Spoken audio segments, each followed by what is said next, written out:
thought is sickening. I'm restless. Confessions. The thought just leaves me breathless. Can't imagine a day without broken promises. I'm so ashamed of the way I adore my bondages.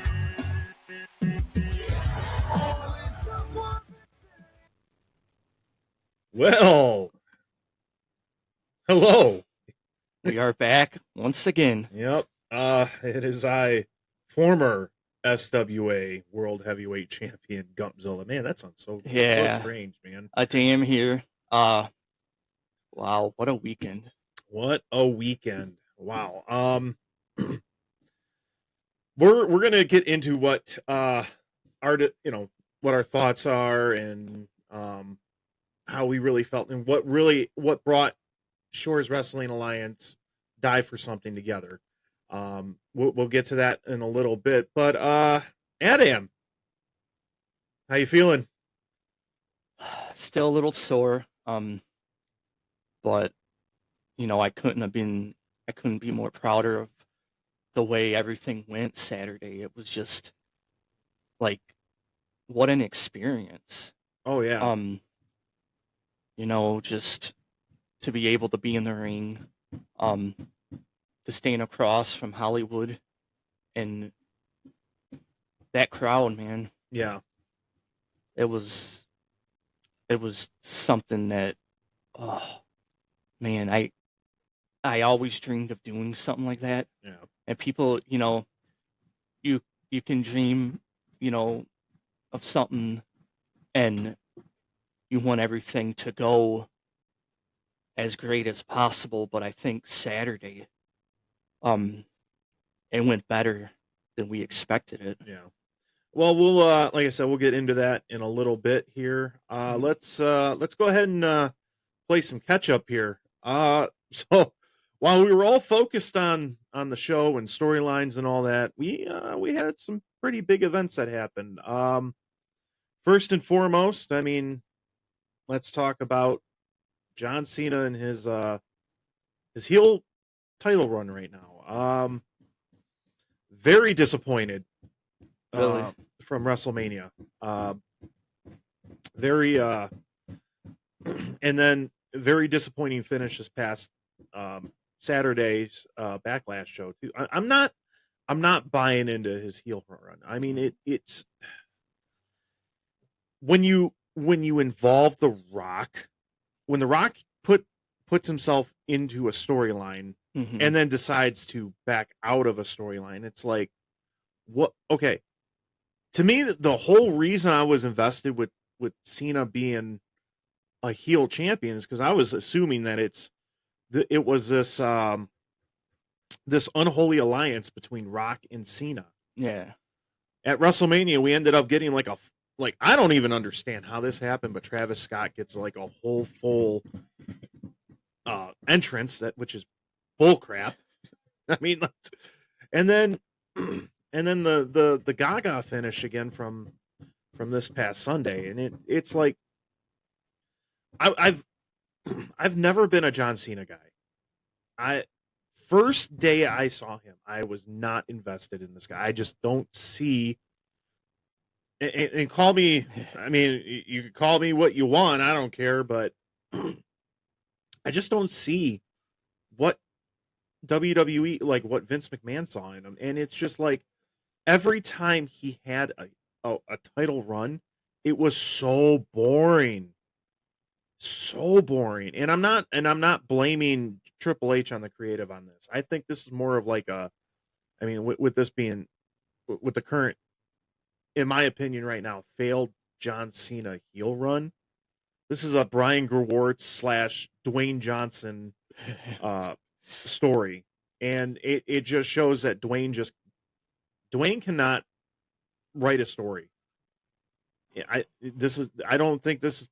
think Triple H had his hands are tied on this, and he's just kind of having to go with the flow because unfortunately Dwayne is his boss, like top boss. I mean, it's just ridiculous, man.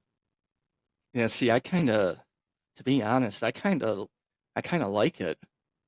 I gotta, the finish at WrestleMania, it wasn't what people probably expected. Because, like you said, people expected The Rock to be there. But you have him and Cena, these top heels. What's more heel than just not showing up to WrestleMania? So I actually kind of liked it. I thought that that was a heel ending.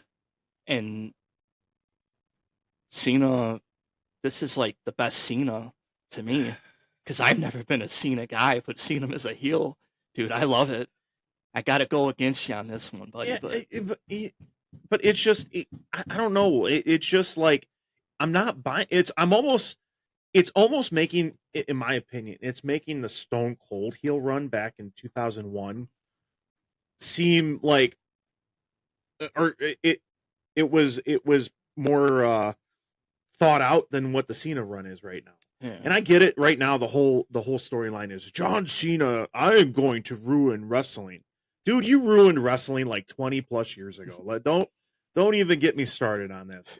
I mean, every time you've had the title, you might as well be John Moxley right now.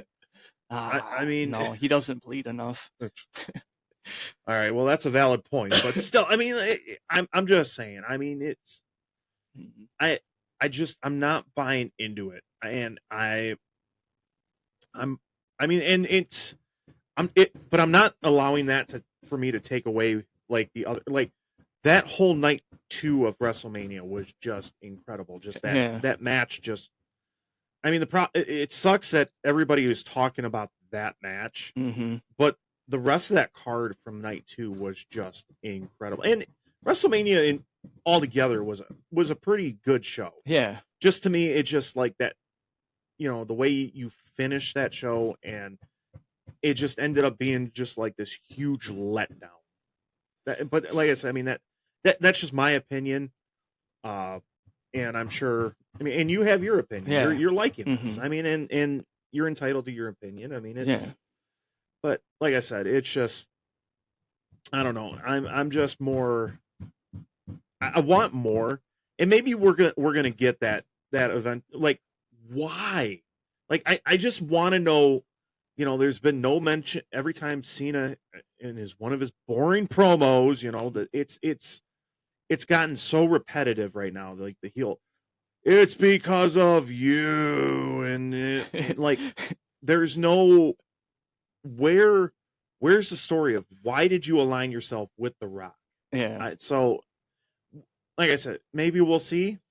Maybe it's coming down the wire, but I think it's such a failure right now. Yeah. I was loving the promos between him and Cody though.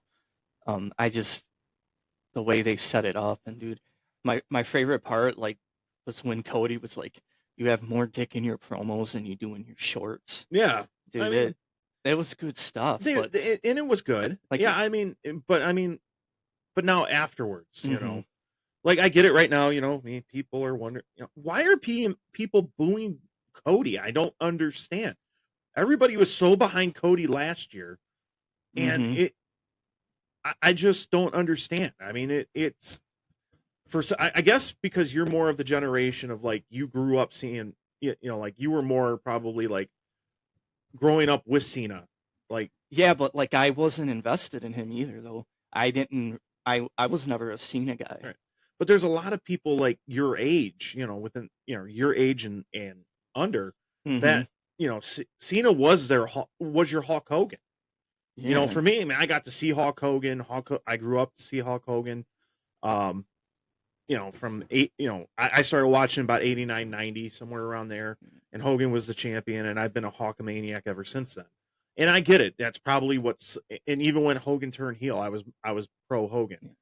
And I'm sure that's probably what's going on right now with some of the, with people your age and younger right now. Like, I don't want to boo Cena because I grew up and saw, and Cena was always there. And it's just like, but we were all cheering Cody, dude. And I don't understand, where you all of a sudden, like you just, snap of a finger, just decide you're gonna boo Cody and cheer Cena, and Cena is literally calling people crack whores. I mean, it's Yeah. just like, even though I think he's really he's just not, he's pushing it too much, man. He's just trying too hard, Yeah. but that's a whole nother Sorry story. too for the listeners out there about the pounding in the background. We picked the best day to do this. My neighbor's getting her windows replaced in her garage and everything else. So that's what that pounding is. But Yeah. anyway, like yeah, but like me, like I said, I never was a Cena guy, but with this heel Cena, like I'm really enjoying it because I've lived a heel life for 36 years. Well, yeah. Yeah. So, but at the same time, though, too, you how old were you when Cena first came on the scene? So I mean, if he came onto the main show at about 2002, how old were you about that yeah, point? it was about 13. Okay, 13. Mm-hmm. Okay. So I remember him coming out. Yeah. Do you remember him being a heel at that point between like 2002 and 2004, 3-ish, 4-ish? No, because I wasn't. I got out of wrestling for a little while. That was about the time when my parents started getting divorced and stuff. I believe. So I was in junior high, but that, like I said before, that it was like wrestling was like a family thing. Yeah. And once that kind of stuff started happening, we kind of, we didn't get invested in the wrestling like we were. But yeah, so I missed some gaps in there when Cena was starting. See, and I can remember Cena being the heel. Like I was at Vengeance 2002 at the Joe Louis Arena. His first year, he was still kind of like a good guy, but it was I was there for his first pay-per-view match against Chris Jericho. And I'm just watching, I'm just like, why are people, I didn't see what people were seeing in this guy even then. So, wow. Pound. No. But then I was, he was supposed to be a good guy. I'm booing the guy. Yeah. I mean, I'm cheering for the heel Chris Jericho because I don't believe in this guy. And I think it was like later that year he turned, and that's when he, kind of like did the whole, Vanilla Ice thing or whatever. Thugonomics. Yeah. Well, it was just starting to be Thugonomics. Yeah. I mean it.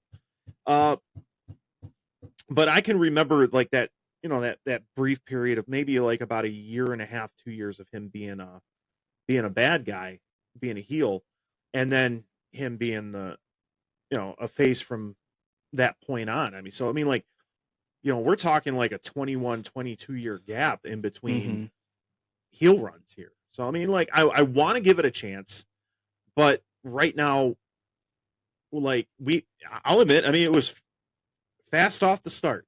We were watching Elimination Chamber together, and I'm like, Adam, look, it's him that's gonna turn heel. I mean, like with him taking advantage of when Seth Rollins, stomped Punk and just the mannerisms. I'm like, okay, I can buy into this because I mean and when he had that when Rock did this and John's just has that look, I'm like, okay, I'm ready to buy in. Then WrestleMania happened and I'm like, oh, Travis Scott gets a full entrance, which I'll never live that one down. It's just like this. I will never let them live that down. Why would you give Travis Scott a full entrance? It took 10 minutes. I mean, it was like longer than an Undertaker entrance. It made you that mad? I'm still like pissed about it. That's why they did it. I think that's why they did it because you're going to give Travis Scott a 10-minute entrance. I mean, I'm probably exaggerating, but still, I mean, I mean, like it was just like, dude, I was able to go order a pizza, go get it, come back home before he got to the ring. Why would I be mad? Dude, why would I be mad about that? Dude, I went for a full mile walk by the time he got back. I mean, dude, it makes me so mad. I mean, like it made me so okay. It still makes me so mad that he had that entrance. Mm-hmm. And that's the kind of stuff I think like that they're going for. It's like, that Cena's gonna do it his way, and he's gonna do it in a way where people aren't going to expect it. People expected a bigger, like, you know, ending to WrestleMania. Nope. It was Cena's way. But I feel like It- freaking Dwayne and Bryan just like all they did, dude, is just bury Cody's run. Screw you, Dwayne. Screw you, Bryan. I love it though. But now the one thing is, I know there's a lot of people that are out there that have been upset. Like, where's Cody? Why hasn't let Cody just take its time or take his time? Because he went a full year with the title, and it's just like the longer he stays back in the background, the longer he's gone, the more people are gonna wanna are gonna want him back. So I'm totally okay with him, kind of taking a step back, staying off television. I mean, it's now. Do you think they're gonna eventually soon build up a Cody heel turn? I think it's there's a realm of possibility somewhere.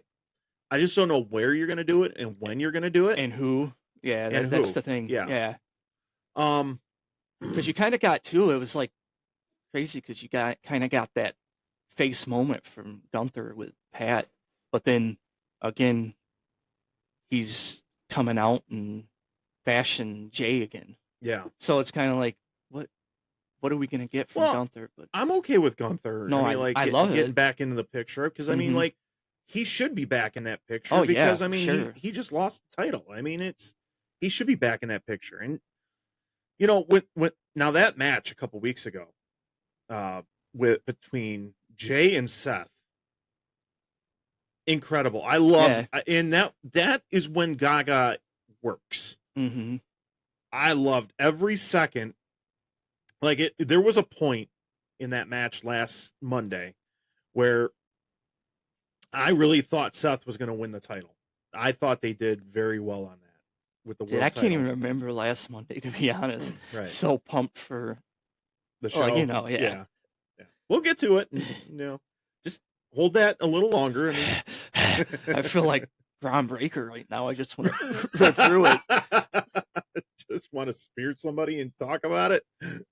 Oh man. But I mean, like that's when Gaga works. Last night with AEW, too much Gaga with like a steel cage match between Samoa Joe and John Moxley, and what a surprise, John Moxley wins. And then they had like the Young Bucks, and they had whatever the faction is now, used to be Blackpool Combat or whatever it was, and now Death Riders. And then they had Kenny Omega, and it's like they're setting up like this whole anarchy match coming up and All In. But it's like that's when Gaga doesn't. I don't believe in it because, well, everybody hates the Young Bucks. So I mean, it's like, and everybody's hating John Moxley's title run. So it's like, is it as bad as the WWE title run? You think? Yeah. I mean, really. As of right now, I mean, I didn't think it could have got worse. I would say right now, like with John Cena and John Moxley right now, I could put them as one and the same right now. I'm dead serious, because it's just like both title runs are so disappointing right now. I mean, John Moxley's holding on to the title way too long. He must have a really good creative control card. I mean, I'm just saying. I mean, he must have like a really good card there to have creative control. And then John Cena is just going to John Cena. Now, do you think it's kind of just, to back off and let the, like the United States run and the Intercontinental title run build momentum more? The way maybe Cena, because, I mean, Dominic Mysterio, what he's done. Right. And then Fatu. You couldn't have two better champions there. No, so, I mean, it's making those title runs. I think those are going to get more exciting. And I actually do believe this is going to make the world title even, be more priority. I mean, it sucks because, when nothing against Roman Reigns and nothing against their fans, you know what I mean? But, you know, when he was the champion for 4 years, um, you know, he was only defending the title so sporadic, and you'd only see him every so often. Mhm. Cody at least was there. Yeah. Even if he wasn't defending the title, he was there. Yeah. You know. And now that John Cena is back, he only has a certain amount of dates, and so now we're gonna see the title. Man, I wish he didn't win that 17th title. It's so that once again that title is going to be sporadic, and to me, like, the reason why the world title was created was because of the WWE title. I mean, it just seems like the world title really is truly the workhorse, Yeah. like, championship, and Mhm. I do believe that they're on the same level. I mean, you can't tell me. I mean, people out there are saying, well, I mean, you know, the the world title is just a consolation prize. Not in my eyes. I think No. they're, you know, Seth Rollins really got that title, you Mhm. know, back or with his run into a level. And then you look at the champions. I mean, Damian Priest. I mean, he did decent as a champion. Mhm. Gunther. I Yeah. mean, he probably, in my opinion, took that title once again to the level about Seth Rollins. And now I know we got Jay right now, but and I'm willing to give Jay, you know, Jay Uso Mhm. that opportunity, because I mean, like, this is compared to maybe like Gunther or Seth or even Damian Priest. I mean, at least they had like singles runs, Yeah. you know, single run titles. Jay had the Intercontinental title for what, 2 weeks, Mhm. so we didn't really have we really didn't get to see him with a singles title run. So Mhm. this is his real chance to really prove himself Yeah. as a singles champion, if that makes sense, Yeah. you But know. like you said, you hit right on it when you said that the workhorse belt, because you know people might disagree with Jay beating Gunther for it, but he has worked his butt off to get to where he's at. I actually loved the finish of that match. Yeah. I think it worked for me. Now Mhm. when they were telling the story early on, I'm like, man, I'm not, they're really losing me. I'm not invested in this story right now, and I just like, but then, like, when they did the whole, when Gunther attacked Jimmy and had Jay like zip tied to the ropes, and he's just beating, and like I'm feeling the emotion. I'm like, okay, they really brought me back in. Yeah. And then Jay's promo right before WrestleMania, like the week later, like, he didn't attack Gunther, but and Gunther didn't say anything at all. And what Jay really brought me back in. I'm like, okay, I'm Mhm. really I'm invested back into this story. And that match was so incredible. I mean, it may have not been like the best match per se, but I was invested. Yeah. And I liked the fact that he tapped, you know, like, in the end, he made Gunther tap. And like, it was different. It's in it To me, it doesn't make Gunther look weak, No. you know, It but just makes Jay look it stronger than makes yeah. Jay look strong. And to me, I'm invested. I can back Jay right now. Mhm. And I've got no issue with his title run right now. No. But I mean, you could tell though. I mean, he's still trying to fix his niche, you know, trying to be a singles champion, and I can appreciate that. Mhm. And people are behind him. I mean, come on, yeet. I mean, Yeah.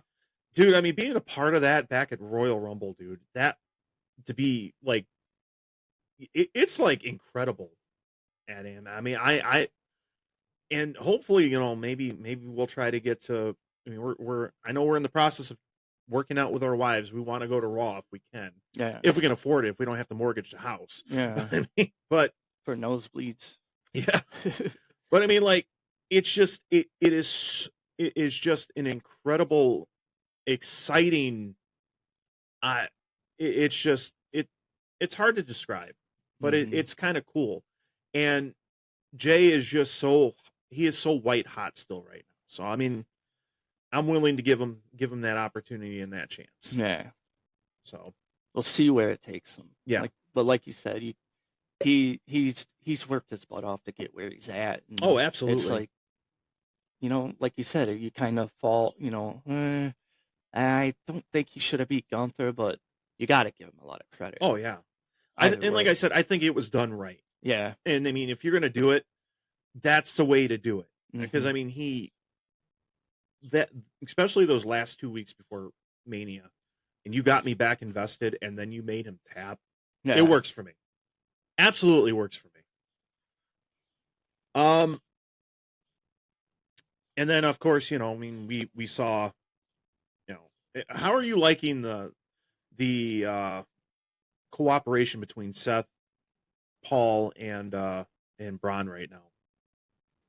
I actually like it. It's more of, like just Seth, like giving the, instructions, and Paul's been kind of quiet.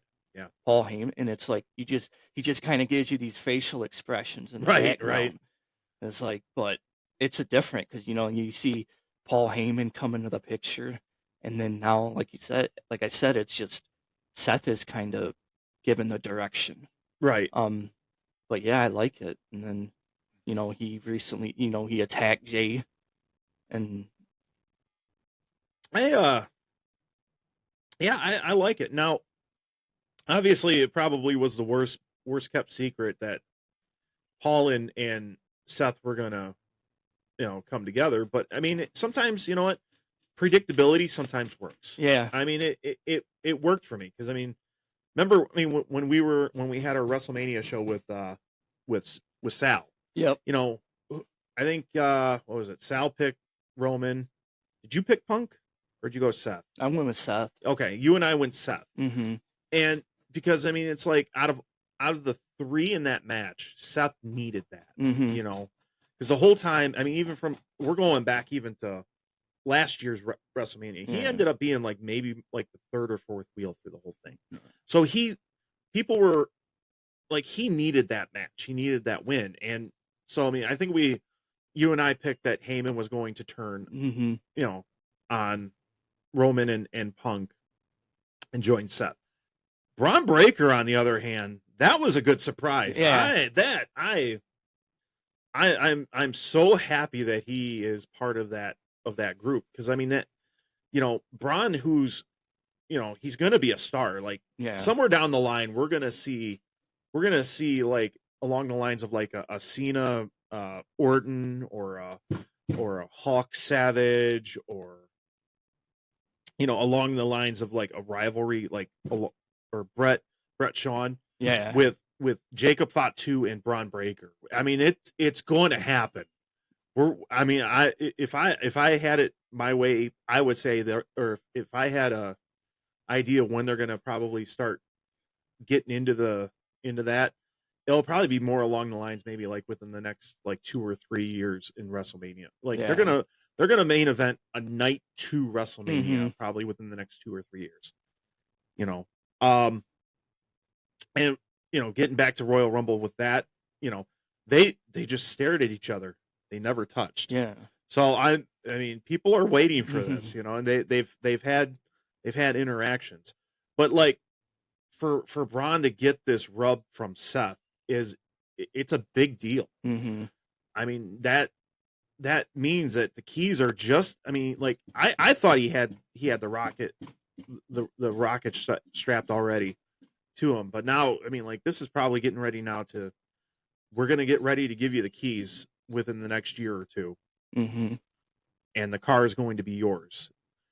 People are ready for a Braun Breaker breakout star. I mean, dude, I mean, how is it possible that he does a better Frankensteiner than his uncle? I mean, it's it's crazy. Yeah, it's just his speed, his energy, and everything he brings to the table. He's a heck of an athlete, and you couldn't pair him up with anybody better.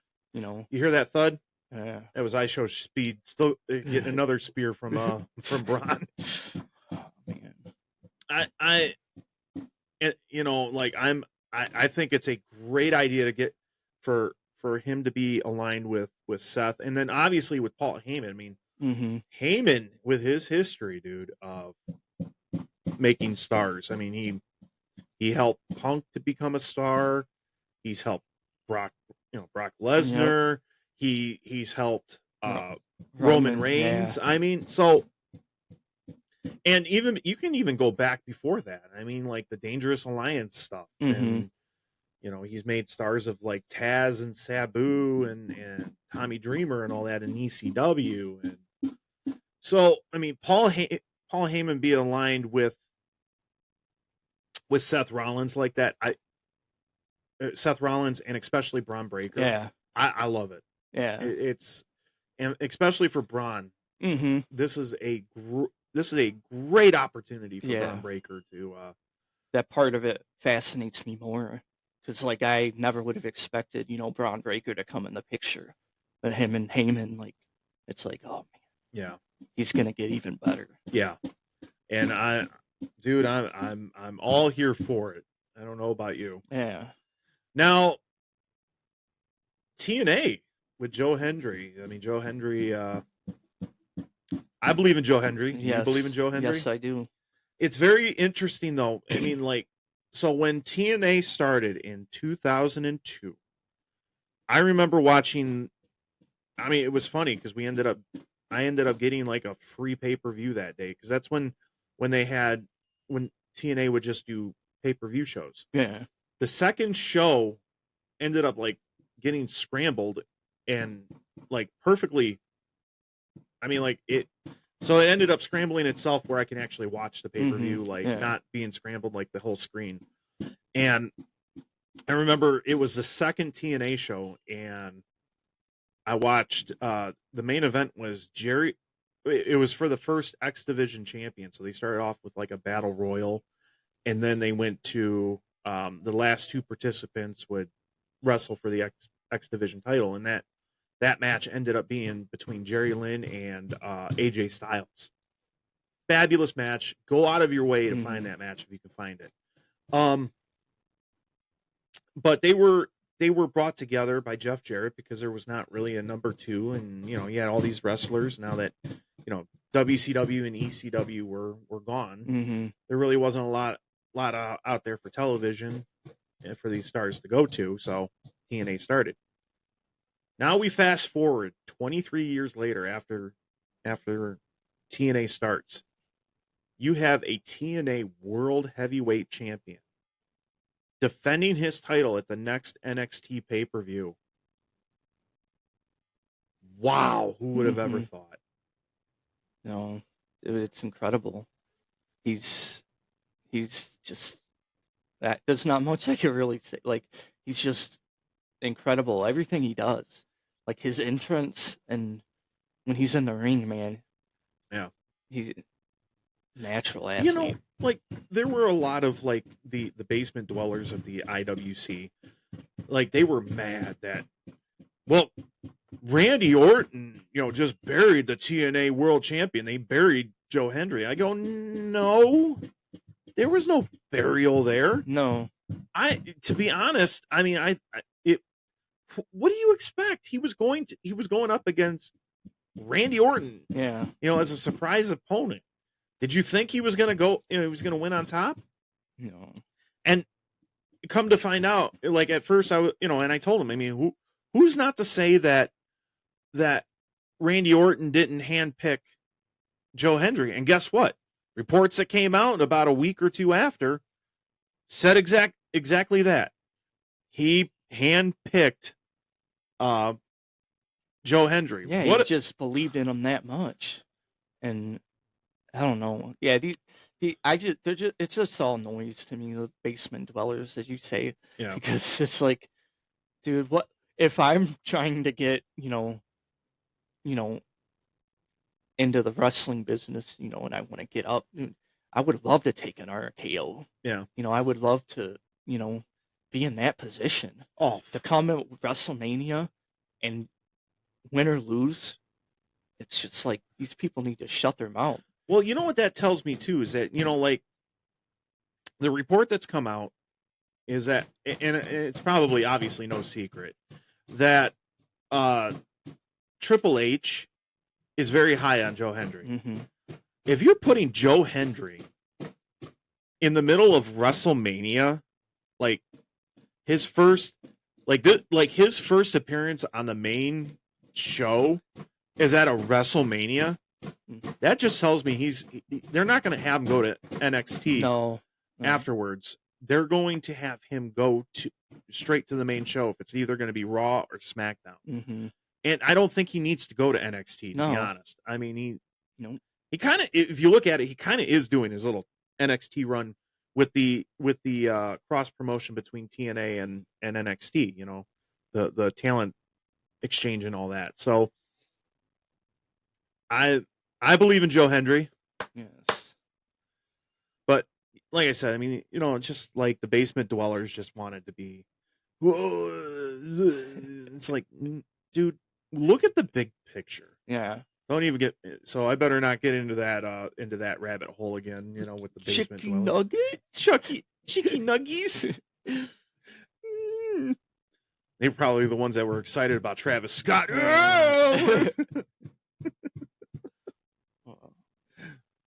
Bought his shirt the next day. Oh, I'm sure they did. Probably his terrible rap song, which we will not sing, we will not play. No. That is on the banned list. If I swear to goodness, dude. And it sucks that freaking Gatorade's using that commercial right now. It's like, or using that song, like the song that will not be named. Oh man. Oh my gosh. I think I was probably about as angry about, you know, that as John Cena's heel run right now. If that makes any sense, you know? Oh my goodness, dude. Anything else? Oh, Sabu. So during the show we got the news about the next day that Sabu had passed away. So, little ding ding. It's better than a boom boom. Well, I got a text message here, so anyhow, we lost Sabu. 60 years old. Young guy. Well, I mean, young. Yeah. You know, he's not. I mean, he's obviously older than we are, but young guy. You know. What's your favorite Sabu match? Do you have one? No, I don't. I just remember being young and just seeing how crazy he was. There were no limits. Like, this guy would go above and beyond, and just the barbed wire, you know, the chairs, and, you know, jumping into the crowd. This guy was crazy. It was fun to watch. You know, back then, you know, I'm only like 10 or 11. Okay. 12 maybe, and seeing him, it was, no, you see that stuff on today, it's like, maybe I shouldn't have my kids watch it, but me, I was like, oh yeah. I remember the first time I saw Sabu, it was in fact, it was ironic because that happened to be a show that it was in 97 when WWE had brought in the ECW talent because Vince wanted to work with Paul, and they were at that point they were promoting their first pay-per-view, and they were setting up a match between Taz and Sabu at the first pay-per-view, at the first ECW pay-per-view show. And I'll never forget when I was watching Raw and Taz had a match, and all of a sudden, like, you see Sabu climbing the old Raw sign, and he wanted to jump. I guess from what I understand, he wanted to jump and try to jump as far as he could to the to the ring. Mm-hmm. Well, I mean, obviously he probably would have never made it, but I'll never forget that he kind of slipped off, but it was still a spectacle, like watching him jump from the Raw sign.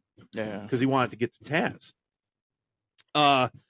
My favorite Sabu match is a barbed wire, no ropes barbed wire match between him and Terry Funk. Yeah. Let me tell you, dude. I mean, like, once again, just like the AJ Styles Jerry Lynn match, go out of your way to find the barbed wire match between Terry Funk and Sabu. That match was so incredibly. It was a spectacle. Yeah. They ended up like not getting to the finish that they wanted because they got so tangled up in the barbed wire. I remember when I had bought that DVD when it came out, when WWE released the like ECW's greatest matches or whatever it was, that match was on there, and Paul Heyman was talking about how that match was so brutal that he never attempted to do another match like that again. Like the barbed wire got, I guess it was so close to Terry Funk's neck, like it almost got to an artery. Yeah, I was gonna. So it is an incredible match. I mean, like Sabu is taking. He actually ended up tearing his bicep. Really? And he had Bill Alfonso. He told Bill Alfonso, hey, listen, go to the back and get me tape. And it took probably about a minute and a half, 2 minutes for Bill Alfonso to get to the back and then come back with the tape. And you just watch like Sabu wrapping the bicep back up, like he put it back into place with the bicep. And as he's doing that, there was a point where Terry Funk's like just like putting a move on him, and he's still like trying to wrap up the rest of the bite. I mean, the match is a spectacle, and it really is a great match. I'm gonna have to watch it. Yeah, for I mean, sure. like I said, man, go out of your way if you can find it. I mean, I don't know. I'm sure it's on Peacock or on. I'm sure you can find it on YouTube. But out of your way, Sabu, rest in peace. Yes. Pound, pound, pound. So, but other than that, any other news or notes and playing catch up here? Okay. Well, I know I could see you getting giddy over there. Let's first do a commercial real fast. Fives of the week every Wednesday night around anywhere between 7:30 8 o'clock. They'll start their show live. You can watch them on YouTube at Fives of the Week podcast or on Facebook at Fives of the Week. Or if you can't watch them and you live, they're on Spotify. You can listen to them on Spotify at Fives of the Week. They have a new logo. You'll have to you'll figure out which one is the new logo. It's like a black and white. It's a black and white logo. But please go follow them on Spotify, follow them on YouTube, and follow them on Facebook. Our friends at Fives of the Week, they were a big part of the show. Yes. They helped us out tremendously. So there's your commercial. And we will always give you a commercial. We love you guys. Yes. So, all right. What do you want to talk about? Oh, man. What a great experience Saturday was. Man, we all talked about it. We talked about it being big. We talked about how great it was going to be. But do you think we overachieved what we thought? What do you think? Oh, man. It was incredible, like just the atmosphere. Yeah. The crowd and, being able to get in the ring in front of the crowd. Right. It was a dream come true. Well, let's talk about how it all came together. So let's go back to July of 2002. The final SWA show, the final Shores Wrestling Alliance show, known as Wrestle Brawl 3. Myself putting up the SWA heavyweight title up against our friend Ricky Hill. Shout out to you. Major Disaster putting up the Revolution title. And I would go on and unify the two titles at the last Shores Wrestling Alliance show at the time. So I always, I went. First, it was me and Andy trying to start up what was known as Lakeshore Wrestling. then Andy kind of went on his own to do, wanted to get out of it. So then it was me and my buddy Will that got it going. And we got a few shows in. Yeah. I went in, became the Lakeshore Wrestling heavyweight champion and all that per se. But we were able to finally get Mike to come to our show.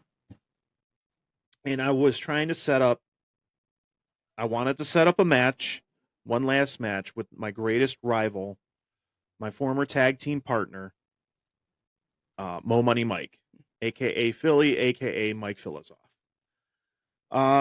We were able to get one shot, but then after that was the last show of LSW, because at that point, we were having a hard time trying to bring people in, and it's just like, all right.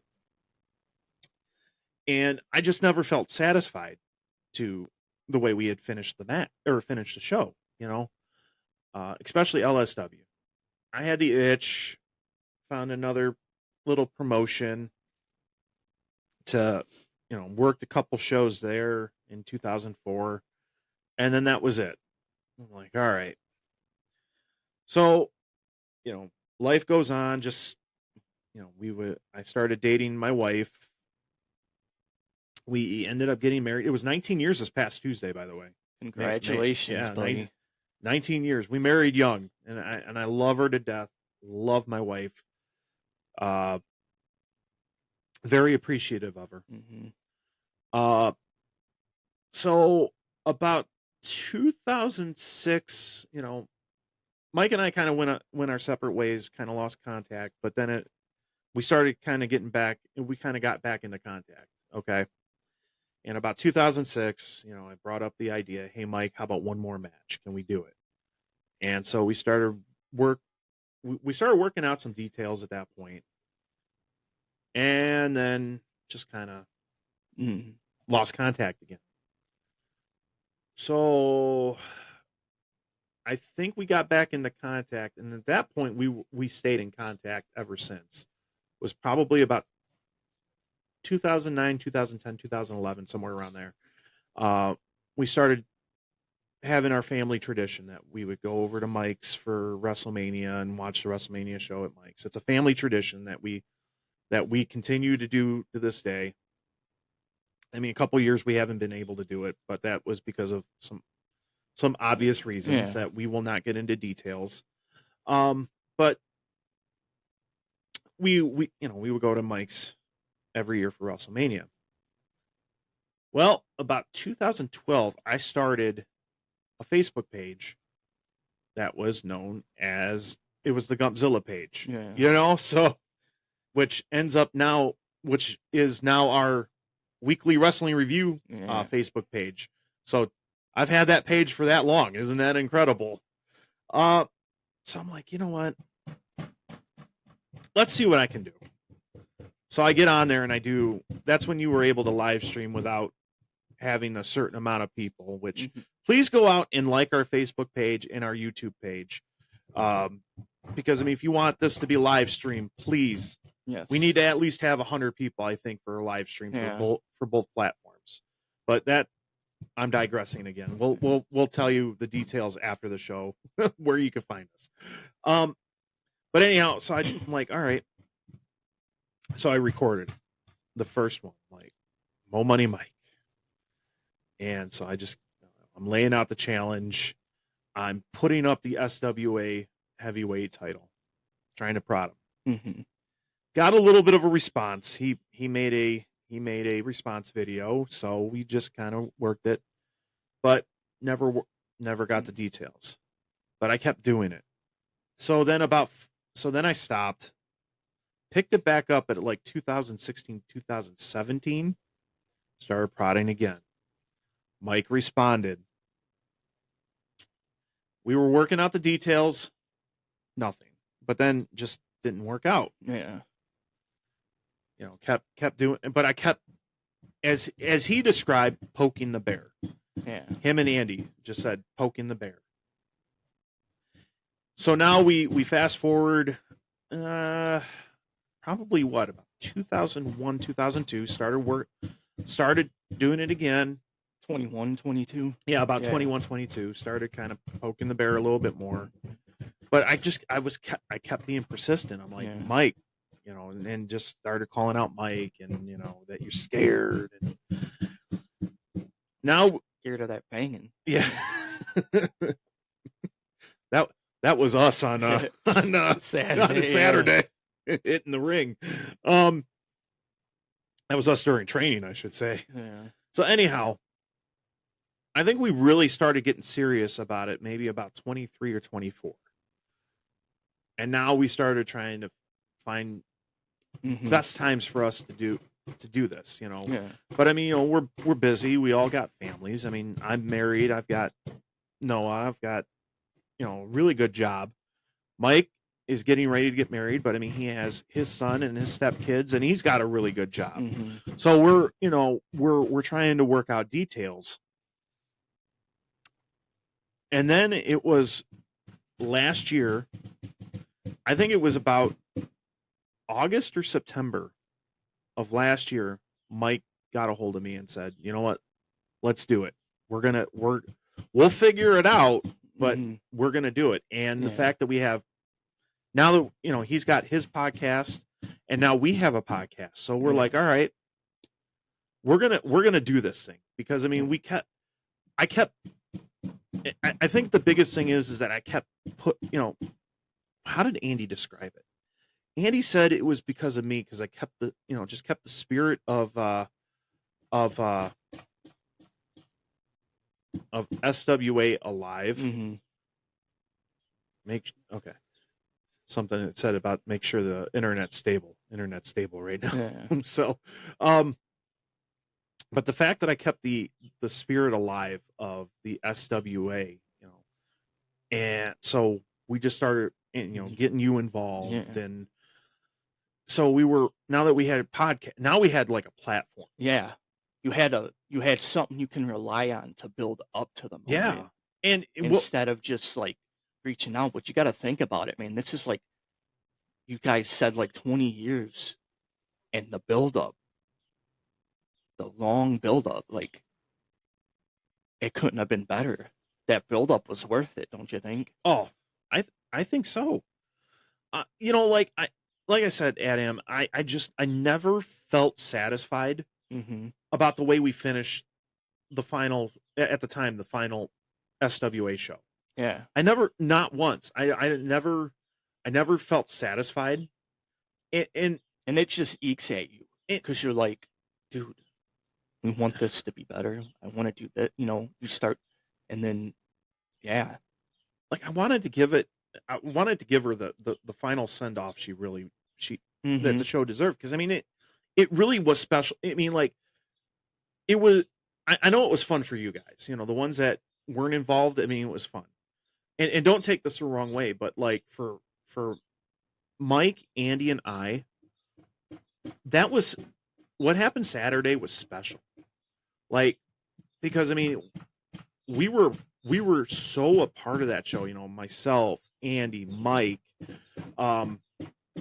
and then you can even say like Kurt and Ricky and Will, and you know, our other friends, you know, Mhm. like that, because I mean, we were, you know, that's what we did. I mean, we didn't go out. We didn't, you know, as teenagers, we weren't going out and causing trouble. And, you know, like Ricky's mom, you know, once told me that she had no problem with us wrestling in the backyard, because she knew we weren't getting ourselves in trouble. She knew Yeah. where we were, and we were so focused on, you know, like granted, you know, we didn't have an audience. I mean, like we had, maybe when it came to an audience, we had maybe one or two shows where it was like an audience of one or two, you know, like, Yeah. but that was parents, you know, Yeah. but like it was really,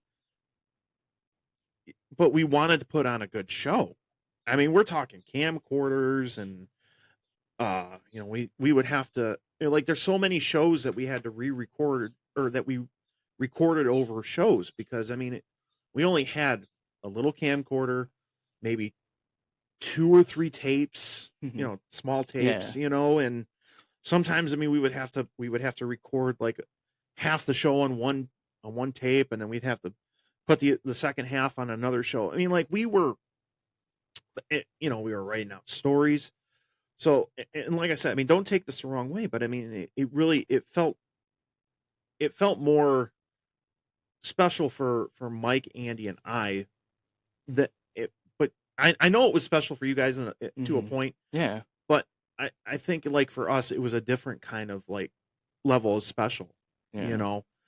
And so, and could you imagine like with the platforms that we have now, the podcasting platforms Hmm. and the YouTube channel and, channels and all that, that we were able to expand the story. Yeah.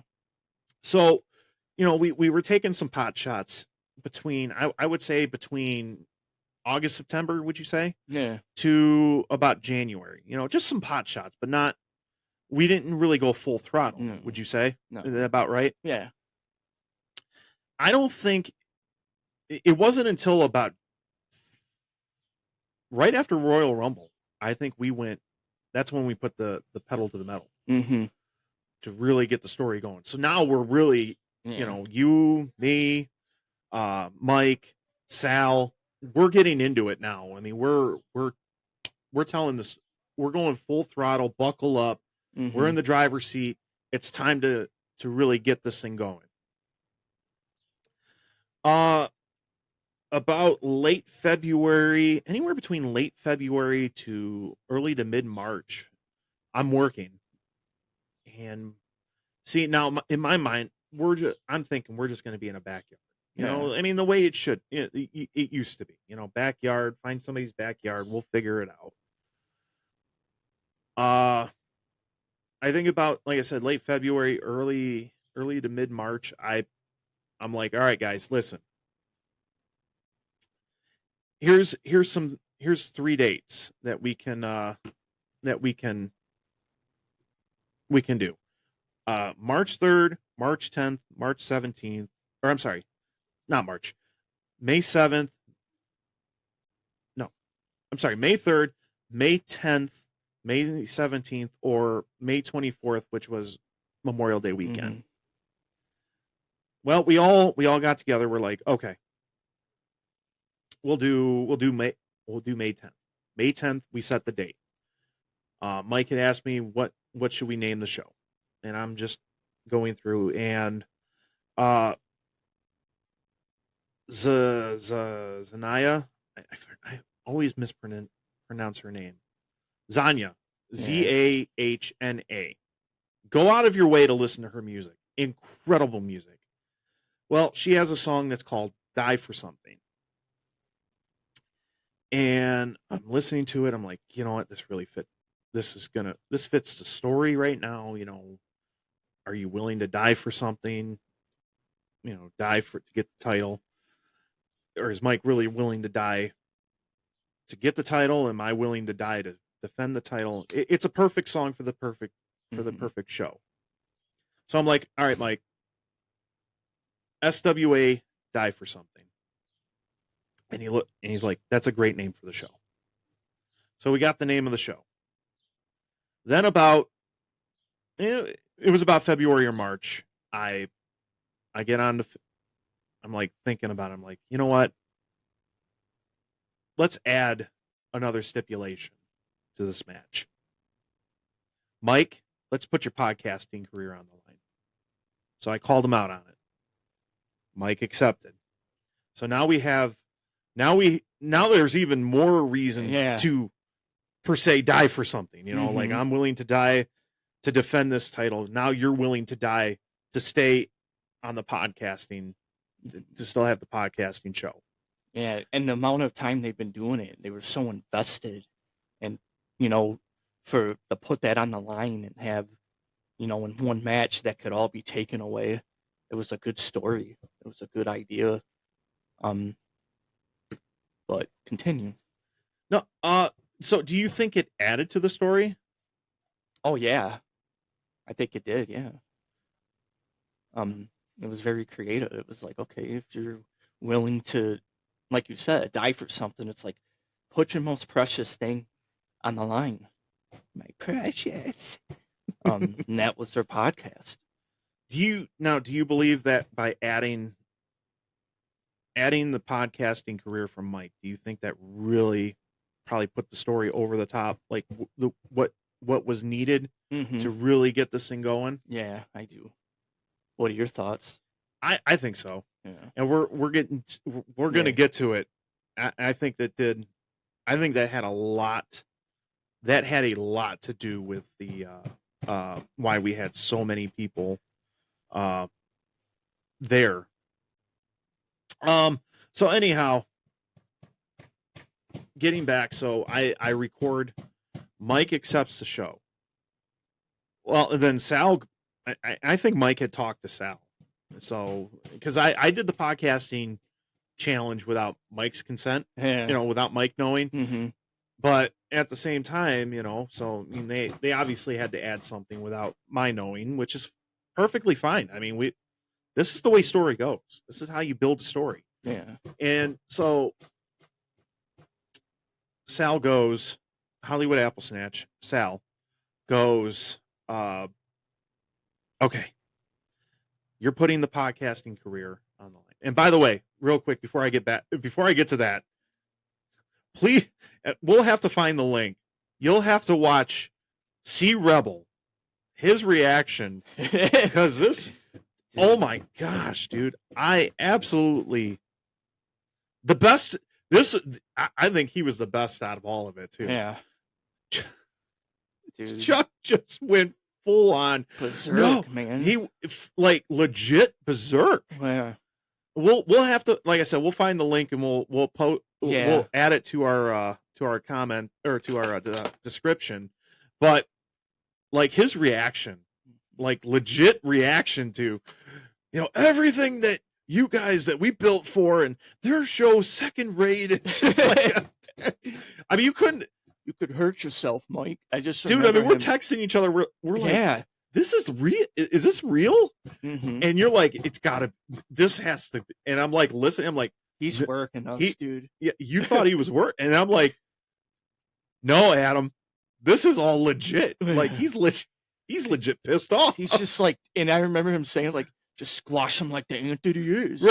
Like, it was fantastic. Love it. Oh my gosh. Oh, it's still real to me, damn it. Oh my gosh, it was so good. Mm-hmm.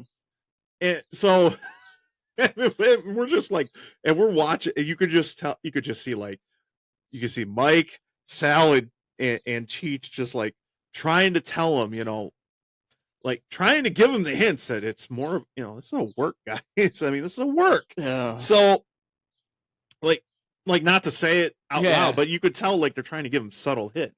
And then at the same time, they're like, you know what? Let's not tell him. If he's gonna get like this, why tell him? So that was awesome. Mm-hmm. So anyhow, they put in they added the extra stipulation of this being no holds barred, which I think it works with the story. Yeah. So now, not only do you have Gumpzilla putting up the SWA World Heavyweight Championship, and you have Mike putting up his podcasting career. Now, with the addition of putting the no holds barred stipulation into it, now you have to have a winner. Mm-hmm. Like, because I mean, the match doesn't work if it ends, if you have that disqualification or you're going to have all the gaga and all that. So it worked out perfectly. Kind of stepping back just a little bit, we wanted to also have Andy involved, because I mean, you can't have like the story between Gumpzilla and Mo Money Mike without having the centerpiece of the whole story being the CEO, the former CEO of SWA, and that being Andy Ferrara. Because I mean, obviously Andy, like I said, I mean, it's a big part of our story, and like I said, I mean, for our lives, I mean, Shores Wrestling Alliance was a huge part for when we were teenagers, so we had to have Andy in the story, which for him to be, and he needed to be the special guest referee. So time goes by. I think we were planning on maybe going to your grandpa's backyard. I think at one point we were almost set in stone. Mm-hmm. We just had to figure out how we were going to have a ring, or if we were going to rent a bounce house and all that. I think about a week or two after we were trying, I think we almost had it booked. About a week or two after we were brainstorming that we were going to go to your grandpa's house, Mike gives me a call. I'm at work. Al, listen. This is too good not to pass up.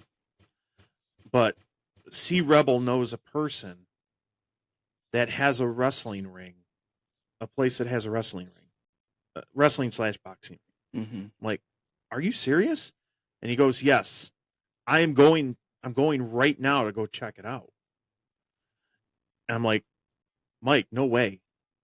We're like, I'm in disbelief. Yeah. Like I'm at work, I'm working, and I'm just like, Mike, you can't, don't be pulling my leg, man. This can't be real. He goes, it is absolutely real. So he calls, so he sends the pictures. He gets there and he sends the pictures. And he talked to the owner of the place, Tony. Oh, yeah. Now, we're going to do another plug here. He's getting a forever plug just like the Fives of the Week. Tony at T3 Fitness, personal fitness. It's located at 14 Mile and Groesbeck in Fraser, Michigan. Just Google up T3. Next time we will have the full address for you. Please go there if you're looking to train to be a boxer, wrestler. He has, he's got weights if you want to work out, but I mean, if you're looking to get into like especially boxing, yeah, or if you're just looking to use boxing as just like a fitness thing and all that, that's the place to go to. Please go see Tony. Tell him Gumpzilla and Adam sent you, and we'll like I said, next time we'll have the address for you. So big shout out to Tony. Thank you, Tony. Thank you. So anyhow, Mike had talked to Tony. Tony offers the place. He goes, after he texted and he goes, Al, this is even better than I thought. He's willing to rent us the place for $50 an hour. I'm like, you've got to be kidding me. Mike, don't be pulling my leg here. Because I mean, like, places I think that have a ring, I think would rent the place for like $1,000 or something like that. Tony was so good to us, man. Yeah. So good. So Mike goes, we can book it for 3 hours, $150, and then we'll split it from that way. No problem. I think Mike had then about a couple days later, he goes, you know what? I had to book the place like right there. We went with 4 hours. So $200, $100 a piece. Works for me. So now this is big time. And so like that first night, go ahead and describe the first night that you were there. Oh, yeah. You talking about the first night of training, or? Oh, you know what? Let's go back. So you and I went. Some of our stuff built up, Yeah. I mean, like. And actually, I take that back. We did stuff before we actually did the training. Right. So, we went the day, or we went and checked out the place ourselves with Cheech, Hollywood, and Mike. And we're just like, wow. Like, we're pinching ourselves. We're like, this can't be real. We're getting into the ring for the first time. Like, this is awesome. It was too surreal, dude. It was just like, dude, and we get there and we're like, dude, this is really gonna happen. Yeah. And actually, I think we should go back a little bit because you were on their show. Yeah. So that was even before that. You went on their show about a week before. So, go ahead and describe that. That I was excited, to be on their show. Caught me a little off guard, after the show. I kind of, I give them credit, shout out, and then Hollywood smacks me in the back with the chair, and they attack me, and then, dude, the story just cruised from there as well. Yeah. Being able to be a part of that, And that was the first attack Yeah. angle, Mhm. is that they hit you with the chair. But you did take the title there. I had to take Yeah. the title, And I had no idea about the attack until like they were it happened. it You know? worked though. Yeah. Yeah, I mean, it like you said, that's where the story really got. That's when we really got the story going. Yeah. Is after they hit you with the chair and all that. And then it's like a week later, and I'm like, dude, look at all these views.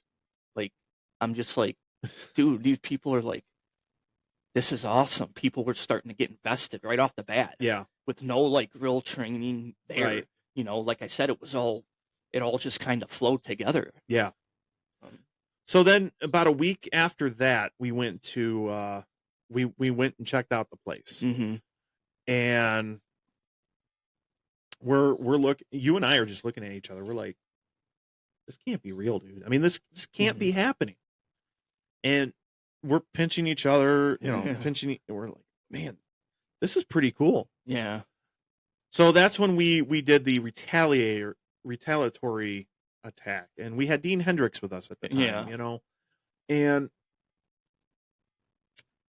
we were able, and I think that got a lot of views too. So I mean, we were off and running. Then Dean, I know Dean was going to be a part of the show, but we had to write him out because he ended up getting booked at another show, and we're not going to take that away from him. No. That's his job. Yeah. Like he's trained for that, and he's trying to live that dream, and we will never take that away from him. So we had to find a way of writing him out of the story. And I thought everybody did a great job to figure out how to write him out. And the way Mike had used that to, introduce like a new side of him, that worked for me. And it just, like I said, it just kind of, everything just started to fall into place. I mean, the podcast, we were telling the story, YouTube, Facebook, they have Twitter. They were using their Twitter, not Twitter, TikTok. Yeah. And we do have a TikTok, but we're not going to promote that. The only friend we have on TikTok is obviously Fives of the Week because of the story that happened. So, but anyhow, but it just like everything just started to really like feel right. Then we ended up having the first day. Now, go ahead, because I was not there for the first day of training per se. Yeah. Go ahead and take that story there. Dude, like I said, it was exciting to get there and get in the ring, but I forgot who all showed up. It was me and Mike. Hollywood was there, I think. I forgot who was all there, but was Dan there? No. No. Yeah, he wasn't there. But me, we all get in the ring, and me being the lightest guy. Oh, I think C Rebel was there. Yeah, C Rebel. I can't. Easy. I think had to have been there because was he there to record, or was it going off of Mike's phone? I think that time it was going off of Mike's phone. Okay, I could be wrong, but that's what. But right. Yeah. Okay. But like I was saying, we get in the ring, and it's like me being the lightest guy. Tony's like, come here and take a body slam. Well, now it was because Mike was doing a body slam on you, and at that point he was just like, "No, and that's when he got into it, and that's when he decided to start training, right? Mm-hmm. Okay, yeah, go ahead. And I think that night I took like 8 of them. People can say whatever they want. That the wrestling might be, as we say, predetermined, but when you take a bump in that ring, oh yeah, it doesn't tickle. I was very sore after that, but dude, it felt so good to be in the ring. But Tony picked me up and he slammed me. He didn't go easy. And he did a great job training us, man. If we sucked, he told us, like, no, you got to do it this way. And I can appreciate that. I Yeah. mean, because if you're gonna do, because people can get hurt, Mhm. like Adam said, this is it doesn't tickle. No. The only thing fake about wrestling is it being predetermined. We Mhm. will flat out first thing we will say, but to tell the story, Yeah. you're not landing on fluffy pillows Mhm. or big old you know foam with like a big foam bed. No, dude. I mean Yeah. this is legit stuff. Mhm. Uh, And like you said, it was like me and Mike were trying to work on that, and Tony was like, "Let me Yeah. show you what to do, whether this way or that way, whether like you being a heavier guy, yeah, so a better way for both to kind of do the routine together yeah. and all those kind of things." And yeah, man, it was a great experience. Yeah. I felt like I got in a car accident the next day, but I know the first day that I went, ironically, it was the first day, or it was the day before Easter. So it was the day before Easter, day of WrestleMania Night 1, yeah. and that first day of training. Now, I felt fine at first. After training, I'm like, okay, you know, I, I'll admit I had a hard time falling. It Mhm. really, it got into my head to Yeah, I just was learn gonna to say it's fall. more of a mental thing, you And know. and even the more I think about it now, it's still there's like a mental block, and Mhm. so we were able to work around that, which is fine. And I appreciate Tony showing us how we can work around that. Mhm. Uh, but I remember the first day of training, dude. I mean, like I was fine. We did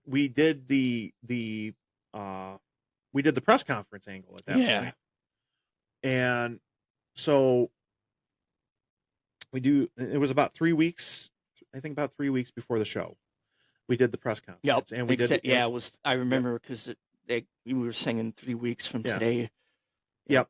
We're going. So we did the angle where we attacked Sal and Mike and got ourselves the heat we needed, which is Mhm. fine.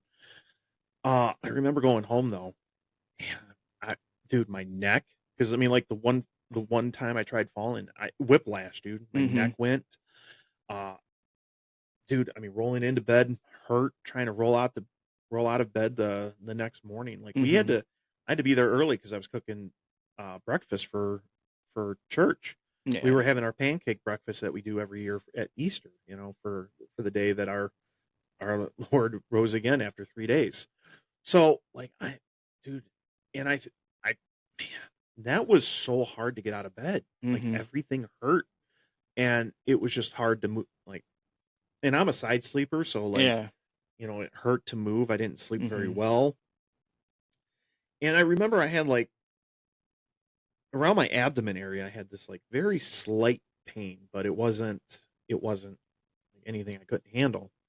But I think it was trying to get out of bed because I'm trying to kick myself out of Yeah. bed. So I go to training. Then we did Thursday. You guys went back to training. You that learned that it. that was the worst day Yeah, because that was more of the running the ropes, and like that isn't really the bad part, but it's like if you don't do everything the right way, it can hurt no matter what it is. Like when you take a bump, you're supposed to take a bump the same way every time, yeah, whether it's in the ring or outside of the ring. And then that's when we started going over the part where Mike flipped me into the ring, yeah, so and we were trying to get that worked out. And the one time he did it, and when I flipped over, I let go too late. And when I landed, I like bounced and I hit the bottom rope mhm, on my neck. And yeah, I felt something like my, I was like, dude, this is not good. I yeah, was like, I've never felt it hurt. Like, and I was like, I gotta, give me a couple minutes. yeah, Um, and, I took a couple minutes, and then, um, I ended up doing it again. I didn't hit the ropes that time, yeah, but that was the most painful thing I experienced with the training. yeah, My neck hasn't felt the same since. It comes and it goes, but yeah, yeah, that was rough. yeah. Well, I Um, know, like, so I wasn't there for that because I was only there for one Thursday training because obviously I work afternoons. You know, it's Mm-hmm. hard for me to leave work to just go. Um, so I would train on Saturdays, and so like later so that slight pain became like it felt like it went on fire because I tried to I was trying to do the bump again. Yeah. You know, just trying to do a simple bump, and this time on over um uh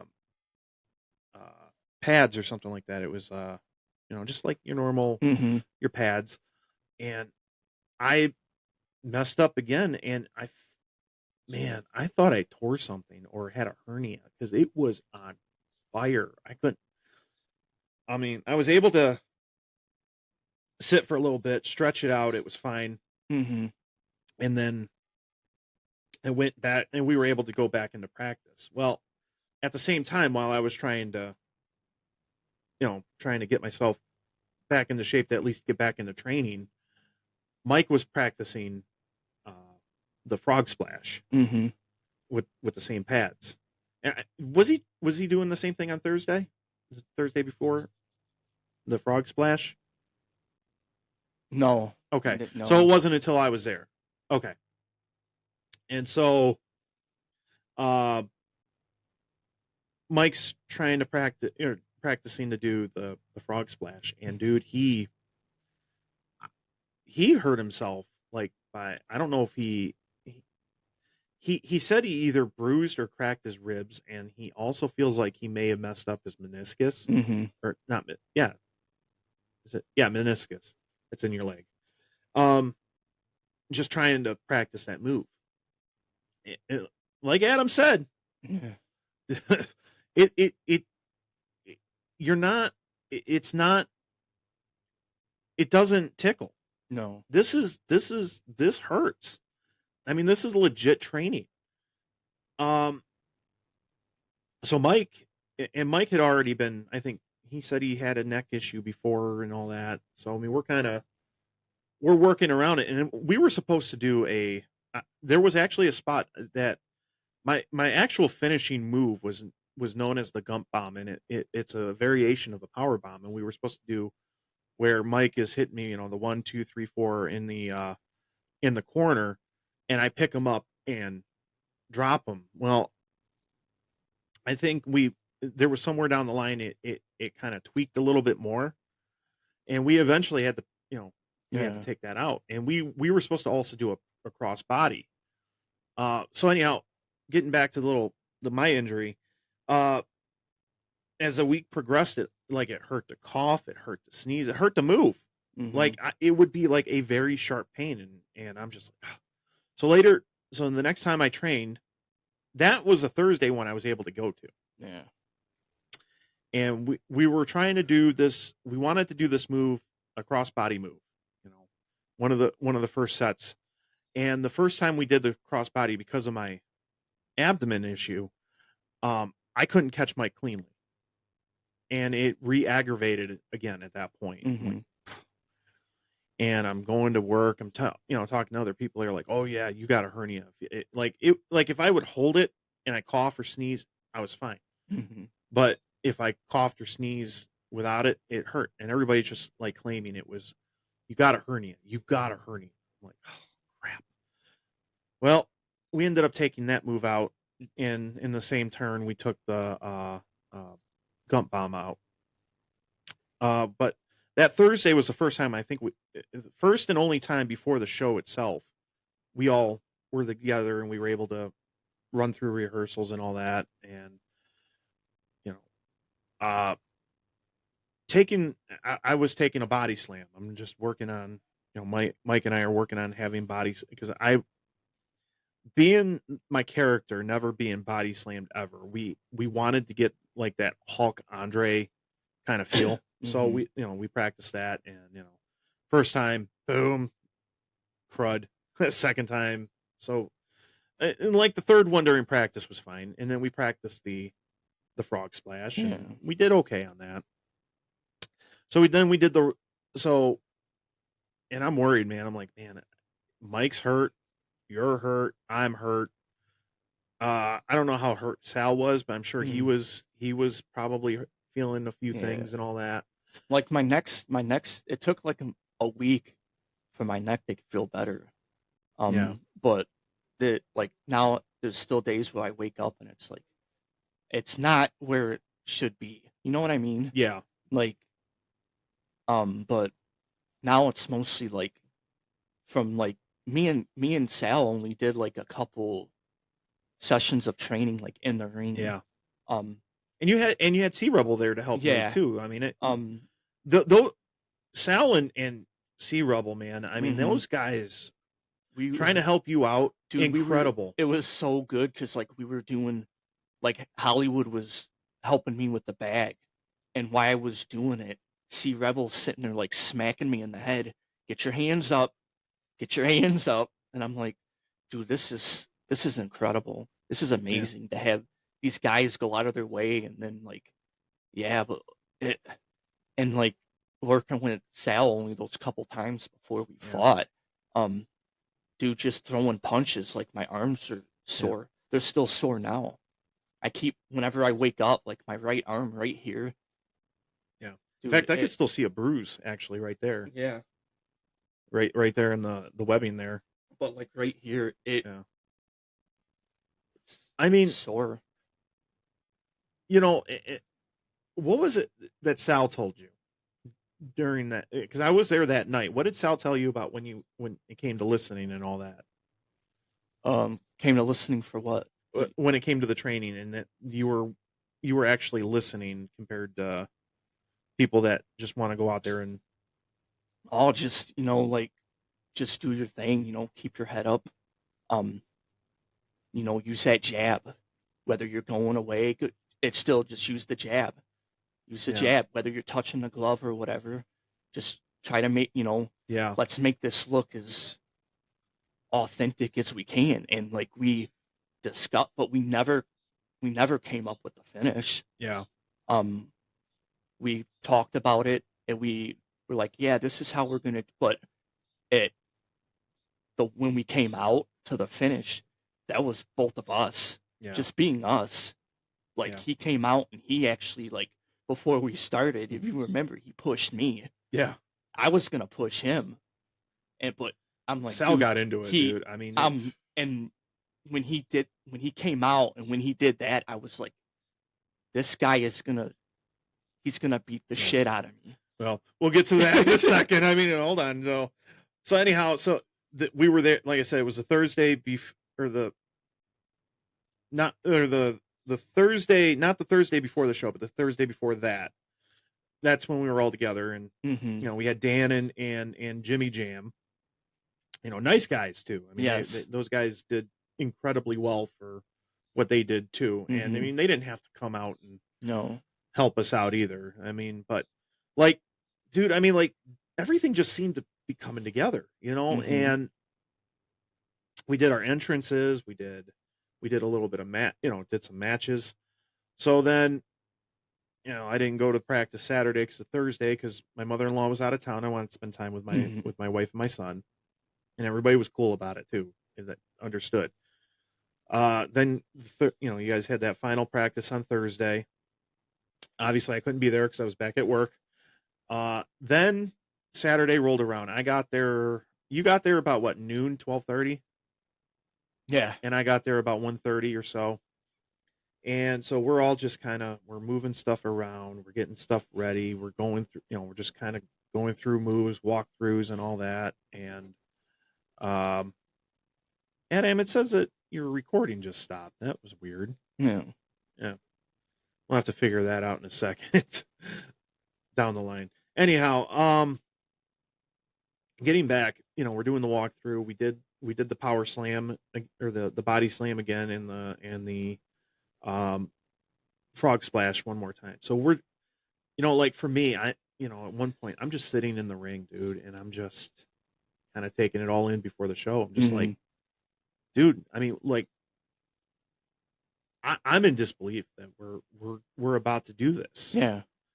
And the nerves are set. Yeah. And we had now we had the kendo sticks. Yeah. Mike had bought kendo sticks because Mike and I wanted to do a kendo stick spot. I mean, if we're gonna do this, we're gonna do this. And I remember Tony asking, "You guys ever been hit by kendo sticks? And I go, no, but we've been hit with plastic bats. He goes, okay, same thing. We're close enough.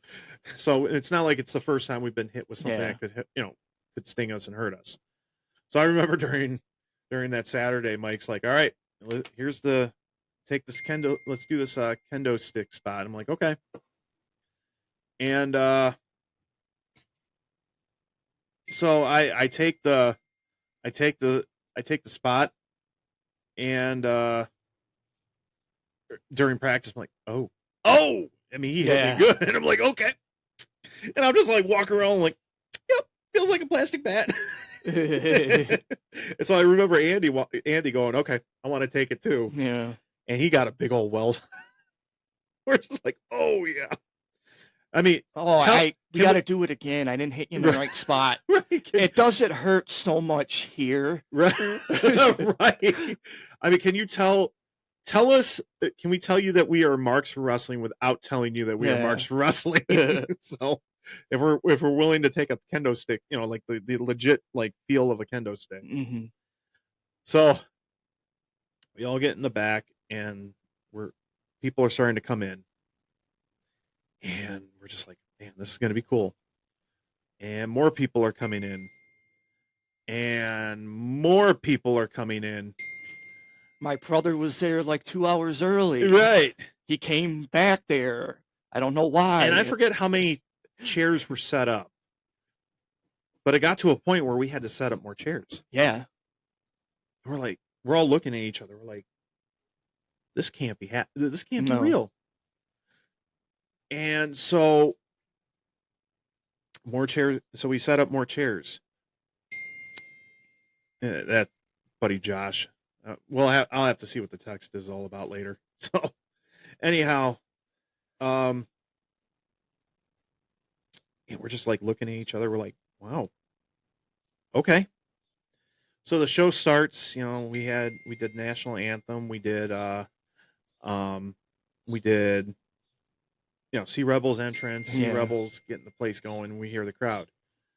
So the first match was Danny Payne, the Kaiju of Violence, Danny Payne, and Jimmy Jam. And the match is going on. We're in the back, and we just hear the crowd. Mm-hmm. We're like, we're all high-fiving each other at that point. We're like, dude, this is surreal. That we are so beyond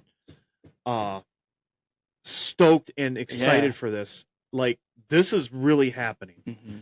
Like, it's even like describing it now still seems so surreal, Adam. I don't know about for you. Oh yeah. I just remember when Sea Rebel came out and they started playing the national anthem. I was like by myself, and I was like, dude, I just had tears.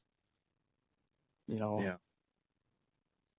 And shout out, and through this whole thing, shout out to Chuck, to Sea Rebel. Yes, dude. I mean, he from the very beginning, even if it was unintentionally him being angry at Adam and I for challenging the podcast to the day of the show and to the end of the show, like, he was our biggest cheerleader, and he brought the energy to that.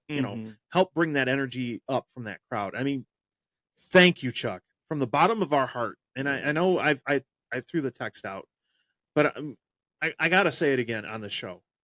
Chuck, Sea Rebel, from the bottom of my heart, from the bottom of Adam's heart, for sure. Yeah. Thank you, bud. Thank you for everything that you did to get this show the way it, to get that energy and to help us be there for us, to be that, give us that energy and transfer it back to us. Mm-hmm. So Jimmy Jam and Danny Payne, got the show going, and we got the energy. I just remember right before they started, like, Aaron comes in the back and he's like, I guess I'm going to be a ref. And I'm like, dude. And he gets the ref shirt on. That wasn't planned. No. Well, no. Our original referee had a family emergency, and thankfully everything's fine now. Mm-hmm. But our original ref had to back out, which is, day of. No problem. We understand that stuff happens. So we're like, we were like struggling to try to find a referee for 2 matches. I mean, we already Yeah. had a referee for the main event. Yeah. But I mean, but for the 2 matches, didn't mean to step on your toes. Sure. But we had to find a referee for at least 2 matches. Well, we ended up finding 2 referees. Yeah. Your brother was for the first match, and he did great. Like I watched that match. Dude, your brother nailed it. Yes. Like he did. Like you could tell once he got into it. Yeah. Like he was into it, dude. There was no like script or training with him. No. It was just he was told. From what C Rebel told me is that he was like, you got to do it or not. Get out, pretty much. Yeah. You're doing it. And he was like, yeah. Yeah. I'm surprised Aaron didn't fall asleep during the match, but yeah. We love you, Aaron. We love you, AA Ron. I'm gonna have to go and rewatch it because maybe it could have been like a Weekend at Bernie's thing where like someone was holding him up. But your brother did great. Yeah. I mean, like I said, once he got into it, dude. I mean, he was in it. Yeah. And we'll talk about A-Land in just a second too. But anyhow, so then that match happened. We had a musical act and then intermission. So we're still in disbelief. Yeah. Like, how many people are out there? And now I know that they were having some issues too. We ended up not having announcers because there were some issues. I mean, and technical issues. They happen. Easy E did once again, and this shout out to Easy. You did incredible for what you could do. And I mean, we understand that, for the first show, I thought it went fine. I mean, I know there were some technical issues, but you did great to work out what you can get out. And thank you, Eric. Thank you, Easy E. Once again, from Adam and I, from the bottom of our hearts, thank you. Yes. But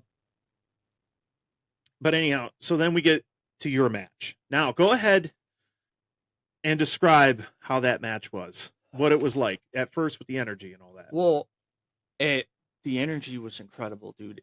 I can't even describe it, but like, to be honest, like I didn't even know like all my family that had showed up until I got to the ring, and like just being able to be a part of it and going out into the ring for the first time, like in front of a crowd, and just taunt and do my heelish moves. And then I see all my family there cheering for me. I thought they might boo me, but they were cheering for me. And the funny thing is like my cousins, they all were like, they were like, we thought you were going to be in a wrestling match, but we found out you were going to be in a boxing match, and they're more into boxing. Right. So whether they wanted to see me get beat or not, they wanted to come, but they were there and cheering me on. And they were part of the reason that Hollywood was getting booed. Yeah, I was going to say. They didn't expect that. What was funny is that Sal brought that up yesterday in the Fives of the Week show.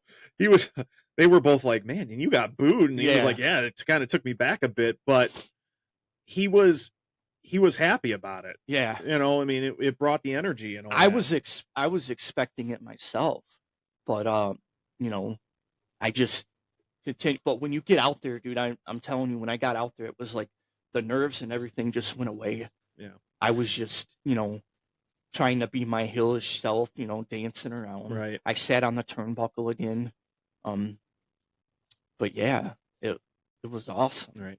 Just give you a heads up, Adam, your video may not be on with your description, but it is what it is. So, I mean, it's showing that it's not uploading. Technical issues, we get it. Yeah. We get you Easy. We know what technical issues are. So, but at least the way if it's just me, at least you'll hear the description on the video side. I mean, obviously the podcasting side, you don't need the video. You'll hear the whole story and just it'll be described. But when we put this on YouTube, if you don't see them at that point, sorry. I know you might shut it off, but hey, right? I'm just joking, Gump. Thanks. But anyway, but yeah, dude. And then like I said, when he came out, and that was a look on his face that I didn't see leading up to it, even when we were training in the ring. And it was the look of like, I'm gonna kill this guy. He was gonna snatch my apple. He was in his this is what I love about Sal, about Hollywood, dude. Yeah. He was in his he was about as excited, maybe even more than any of us. Yeah. I mean, he was, because I mean, not just Mike and I, doing a match for the first time in 20 plus years. But I mean, for Sal too, this was his first boxing match in like 20 Yeah. plus years. And you could tell, dude, I mean, he was hyped, and I loved it. I Yeah. loved every second of like with Hollywood, with what was going on, dude. Yeah. I mean, from start to finish, from when you guys announced that the boxing match was going to happen, you could just see the twinkle in his eye to twinkle in his eye in the back. Like, you guys didn't see like him just being, he was so pumped, and he could like, he was like a kid in a candy store, dude. And I loved it, and Adam loved it, and Yes. and Mike loved it, Andy loved it, Danny, Jimmy Jam. I mean, anyone that was in the back that saw this with Sal, like, you can just tell, dude, just how much this meant to him, and that there's nothing wrong with that. No. And I mean, it brought, just like C Rebel helping us bring the energy from the crowd, to get us going. I mean, Sal's energy, just that energy from him was just helping us out for us to be pumped. So it was what an honor for you. Yes. And dude, just to be able to do that, like I said, it was incredible. Yeah. And we never really discussed how it was gonna go. Like, finalizing it, I mean. Right. Like, we went over things, this and that, but yeah, like, and when we were training till Saturday he was hitting me harder than when we were training. I'm gonna put that out there. When you keep seeing me adjust my headgear, there was a reason for that. And dude, it was awesome. And like, seeing the guy come out with him, holding the belt up. Yeah. Yep. It was the real deal, dude. Yep. Being in the ring, and I was like, when they talked, because originally they wanted me and C Rebel. Right. C Rebel didn't want to do it, he had his reasons, health, and that's understandable. Yeah. And I was like, Hollywood? I'm like, dude, I can't pass this up. But you got to look at what we did in the ring, okay? And you got to sit back and think to yourself, who would have said yes to Hollywood? Who would have, like, wanted to get in the ring with him? Right. Like, I took this as an opportunity, my first fight, to go against that. Yeah, people were like, what are you doing, dude? And I'm like, dude, I wanna do this. Yeah. I want it to make it look as real as possible, be as good as possible as I can. And I got through, like, what, 3 rounds? Yeah. And I got him a couple times. And you look at him and you look at me and you see what he's accomplished. Right. I don't think I should have made it out of the first round. He had nothing but praise for you. I know. And he's still, even before they put it on the podcast. I mean, he's from start to finish, he has so much praise for you, so much respect for what you did. I mean, that's just such a great honor from a 2-time Gold Glove champion, man. Yes. I mean, and I have so much respect for him, and I'm just thank him for giving me that opportunity. Like, it was a dream come true, buddy. So then we had, well, of course, I think I forget where Danny Payne did that awesome heel promo, dude. I mean, I think it was before your match, but maybe before the first intermission. But his heel promo, well done, Danny. That was great to get the heat, dude. I ended up texting him, and I was like, dude, my cousin watched it, and he's like, are you guys gonna keep that Canadian guy? Is he coming back? That's the stuff that people love, man. Yep. They love to hate, and when you go out there and you bash a crowd, and you're from Canada, buddy. Well, then like I said, we had the comedian act. Then we got into the second intermission, and then it's the main event. 20 plus years, a 20 plus storyline, 20-year plus storyline that just, we were thinking, never imagine. All I was thinking, it was going to be in a trampoline in the backyard, like it used to be. Who knew that we had so many people show up, be so invested in a story. And so Mike gets out there, he hypes up the crowd. I come out, and I kind of bring it down because I'm the heel, and Cheech comes to me afterwards because I didn't even like a whole bunch of things that I didn't realize is like Mike and Andy said that I kind of bit my upper lip or bottom lip because I wanted to smile so much. I I it didn't even dawn on me I did, Yeah. you know. But trying to play character and walking by Mike's fiance and she's flipping me off, that was awesome. She was such a great sport. Mm-hmm. The and I'm just kind of walking the ring and setting the tone, and Cheech comes to me after the show. He goes, I can't believe you used you utilized every single second of that song to a T, and it was perfect the way you did it. And once again, didn't even dawn on me, No. dude. I mean, like, because I'm just so in the moment, and I know Mike was in the moment, Yeah. and Andy was in the moment, and we're all three of us are just taking it in, and a little bit of nerves were kicking in, Yeah. at that point. But we get to the announcement, and I'm just feeling it, dude. I'm just like looking and hand the mic or hand the belt to Yeah. Andy, and knowing that buckle up, here we go. And it was like after the boxing match, like I'm back there and I see Tony come back there. And I don't know if he was checking to see if I was still laying down or what, but he comes back there and he's like, dude, you guys did great. The crowd loved it. And I'm just like, dude. Yeah. That crowd was awesome. Mm-hmm. I mean, that was a great crowd. That Mm-hmm. did help out with the energy to, Yeah. get us through what we need to. So, obviously the bell rings and Mike and I are going, and doing our, and we're trying to do our spots, because I mean we, trying to remember each spot. Well, there was a point in the match where I went completely blank and forgot spots. Yeah. I'm like, crap. Trying to remember what. So, Mike's trying to help me out. Andy's helping me out. I get it. So there was a spot where I hit the second. We ended up doing the choke slam instead of the power bomb, and I ended up doing two choke slams, 1, 2, and I was supposed to pin, and I hit the second. What was it? The second? Yeah, second choke slam. I pinned the first choke slam. Mm-hmm. No, I'm sorry. It was 2 choke slams, and that's when I went completely blank, because I was supposed to Pin him Yeah. and go after Mike at that point. Well, there were spots that we were supposed to do. I thought maybe you guys came out a little too early with a spot, but it worked out. Well, like Andy started talking, and the thing that to me was, you were supposed to Wave you signal down, us yeah. out. We couldn't see because there were Right.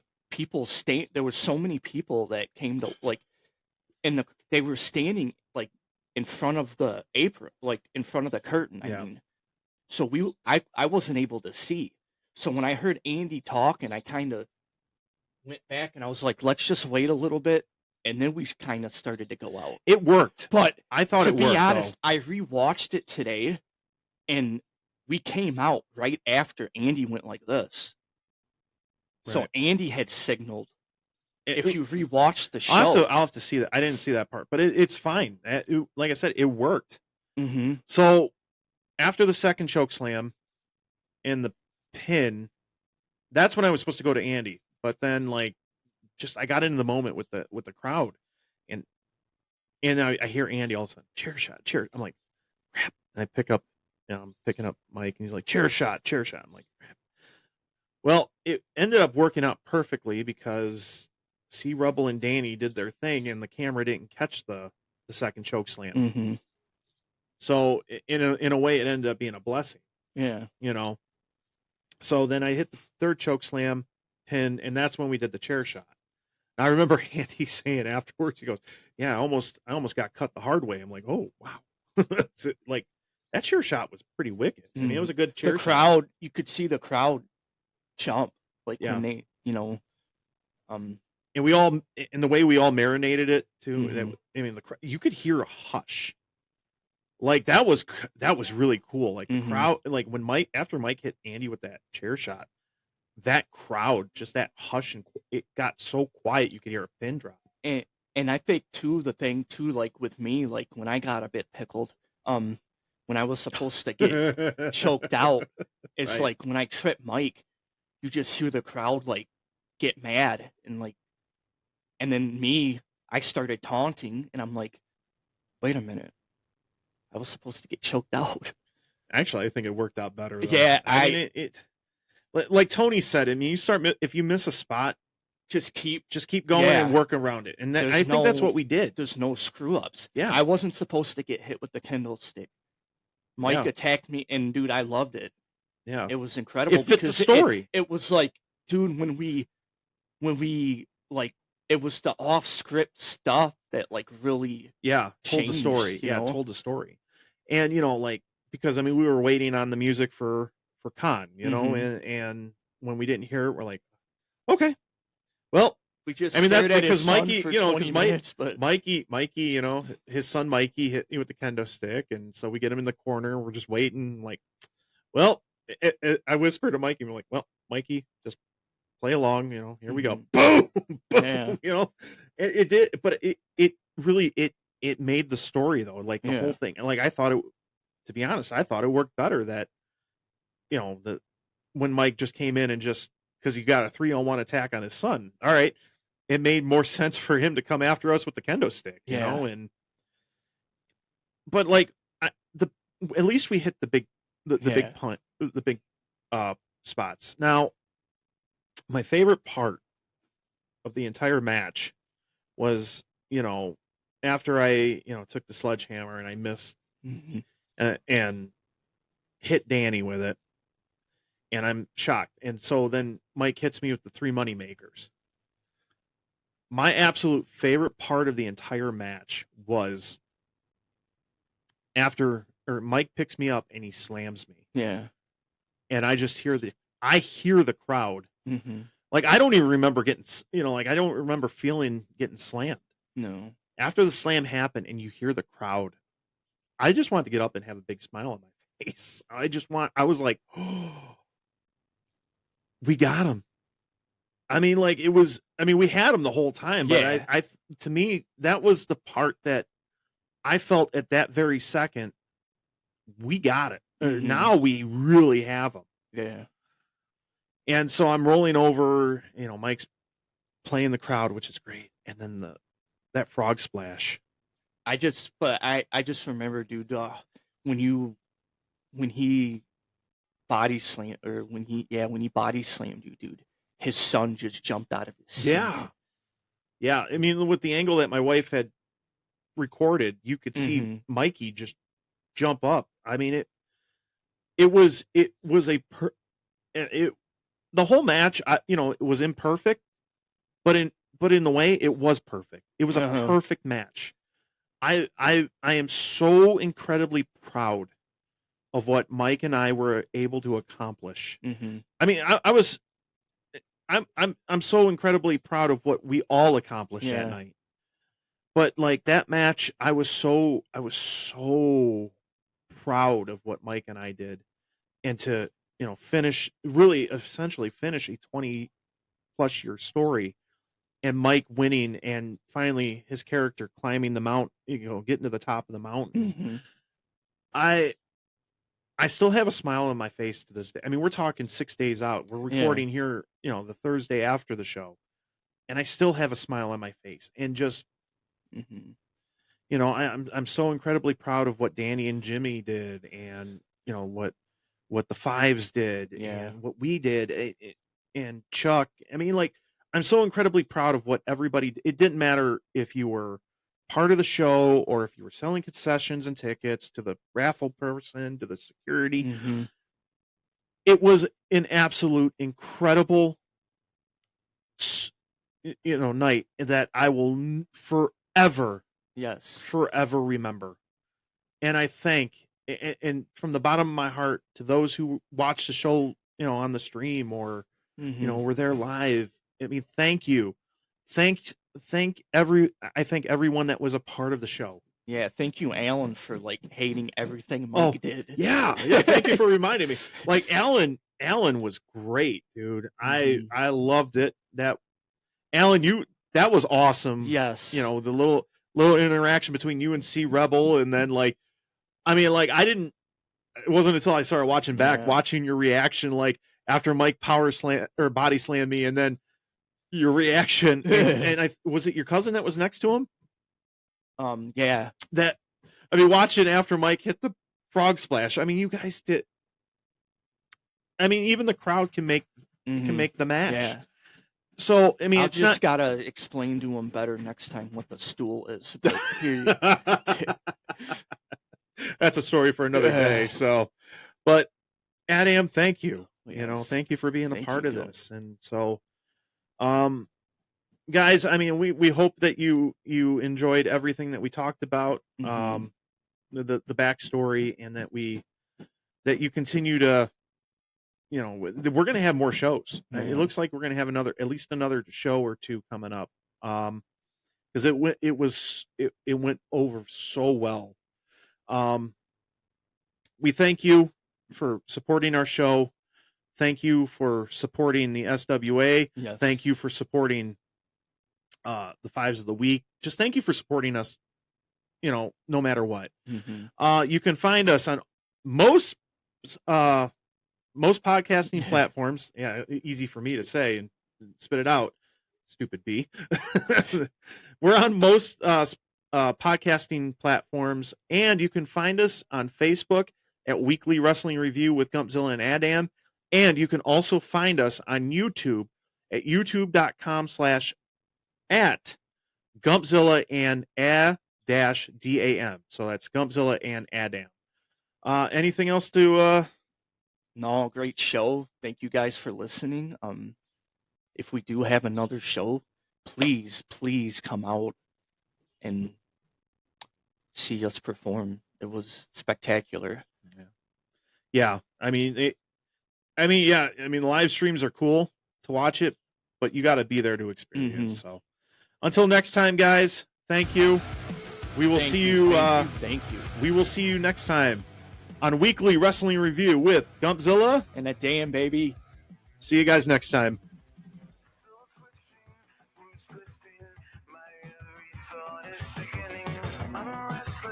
Confessions, the thought just leaves me breathless.